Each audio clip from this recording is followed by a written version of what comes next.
Willie D Live. What's up, family? We're in the 4th week of testimony in the Diddy trial, and this going down.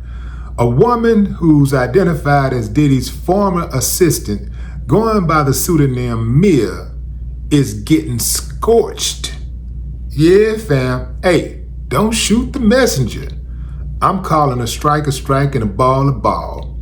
When they was on the defense head, I was like, they doing a good job right now. So I'm gonna call it like I see it. And I'm sure this trial is going to continue to have twists and turns where one side is going to shift the momentum when it looks like they may be out for the count. But this is where we are right now. During cross-examination on May 30th, Diddy's attorney Brian Steele showed Mia a number of old social media posts. One was a tribute for Diddy's 45th birthday, where she wrote, "Happy birthday, Puff Daddy. Thank you for being the good kind of crazy," adding that she loved him with all her heart. Diddy's attorney took an opportunity to pounce all over her. What's the significance? He pointed out that was 5 years after Diddy first allegedly assaulted her. 5 years after somebody assaults you, you say you love them with all your heart. But wait, there's more. Here are some excerpts from Mia's cross-examination today. Defense: you speak up for yourself. Mia: no. But you empower other people, true? Yes. Let's look at the text messages in 1730. It sounds like me. He says, show the jury. What did you write to Mr. Combs for Christmas 2018? Please read it. Merry Christmas. I love you and Happy New Year's. I had just seen him at Kim's funeral. You reached out to him? Absolutely. This 2019 message, Mia, I wrote, I had a nightmare I was being chased by R. Kelly and you saved me. Defense: the person you say raped you saved you? Objection. Judge: need to rephrase. Defense: here, what did you write? Sending you all the love in the world. You were not in his grip anymore. Mia: it's psychological. Why do you keep referring to psychology? Why did you do this? Kim Porter's tragic death was 5 months before. Why were you reaching out to Mr. Combs? 5 months is not a lot. When did you understand that Mr. Combs was brutal to you? How did you write this? Objection. Argumentative. The judge calls for a sidebar. They come back and the defense continues to question Mia. Now, May 14, 2020, and you text Mr. Combs what? My heart is broken about Dre. In my spirituality, I know that when people are done with the physical world, it's that they have completed their mission. I love you. What's this about? He auditioned for the James Brown part that Chad Boseman got. I told Puff I'd email him videos of his audition. You cared about a video camera. He required me to do it. Pre-iPhone, I was required. Do you have any footage of Mr. Combs berating you? Objection. Overruled. I would not have been allowed to record that. Do you have anything about Mr. Combs berating you? It would have violated confidentiality. You have no text messages? They showed me one on direct. Showing what? Puff saying, F it, let's go to war. Nothing else? Only reaching out to other people in the office, things others had seen. What did you write here? I wrote we had so many funny memories. Oh my God. Anything in your phone about being brutalized by Mr. Combs? I don't think so. How will we find out? Objection. Sustained. Mia: didn't you have time away from Mr. Combs to write, today he sexually assaulted me? I didn't have time and would not have written that. August 29, 2020, he wrote to you, glad you're well, love. Please send me the footage of the doc. It's 2020. The Me Too movement is strong for 2 years. You could say, I remember the bad times, right? Mia, I would never have said that because it's not true. Objection, overruled. You wrote what? Love you too.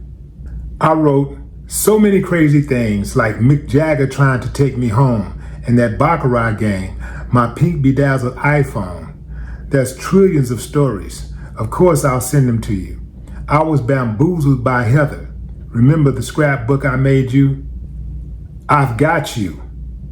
Why didn't you write? You bamboozled me. Because I was brainwashed. By whom? Puff.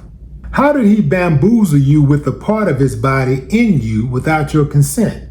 Objection, sustained. What does brainwashing mean?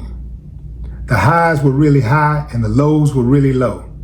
I was punished whenever Puff was violent, making me believe I had done something wrong. He was praised by the public. You were aware of the Me Too movement. No, I cry out of you. Why? He said he was going to tell Cassie what happened. I internalized blame and shame. Who threatened to tell Miss Ventura about Mr. Combs supposedly sexually assaulting you? Puff. Why didn't you respond? Great, let's tell everyone what you did to me. Objection, sustained. Let's move on. You said you have a moral obligation to speak up. Now I do. Why not in 2017? I was brainwashed. Let's stop right there. She was brainwashed.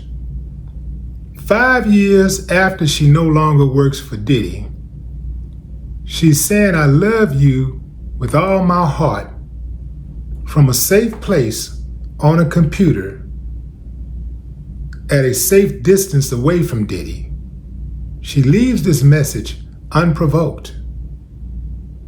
Happy birthday, Puff Daddy. I love you with all my heart. You're that good kind of crazy. So she was brainwashed to do all of this stuff that she didn't like. But somehow she was not brainwashed to not send those I love you messages years later.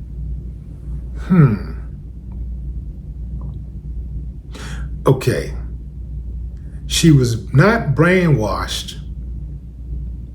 Now she's not being brainwashed by anybody to get on the stand and tell her story. She's no longer brainwashed.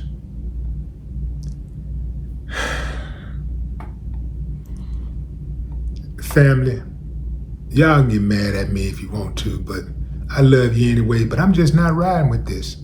We just gonna have to agree to disagree, because I'm not rocking with this. I'm not believing this story at all. This sounds like to me that she's blaming Diddy for everything that went bad in her life, despite the fact that at some point she gathered up enough energy and bravery to walk away. And those things didn't go right, so she continued to blame Diddy. Even after she went and sued Diddy and got $400,000, which she had to bust down with the lawyers and give them half of it, she's still blaming Diddy for her failures in life. She says she was brainwashed. Let me get this straight. I'm just trying to figure it out, fam. Just bear with me for a moment. Be patient. She said Diddy brainwashed her. Did he brainwash her to also go work for his nemesis, Suge Knight? Because I'm under the impression that if you got the ability to brainwash somebody, you would absolutely make sure that they would never align themselves with your enemies. I can't figure that one out. Maybe you can help me, fam. Drop a comment. I'd love to hear your thoughts. No more talk.